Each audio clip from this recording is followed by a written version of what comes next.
Мне хочется любить, задуматься и верить, душу с другими душами зливать. Хай не отчините мне у пригожим доме дзверы дармо, и у полі можна ночевать. Под синим месяцем, таким далеко дальним, знайду я все. И радость, и спокой не мне шукать в мяшанской тихой спальни, у вашах мяшанских тихих васильков. Я не об гэтым мараў я аб новым, другім, яшчэ нязведаным жыцці, каб не згараць дарма.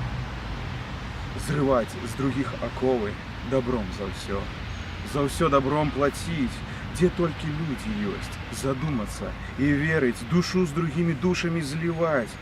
Хай не отчинится мне в пригожим доме дзверы дармо, и у полі можно ночевать. Верш Валерия Маракова, одного з тих самих поэтов, який загинув 80 років тому у застенках НКВД.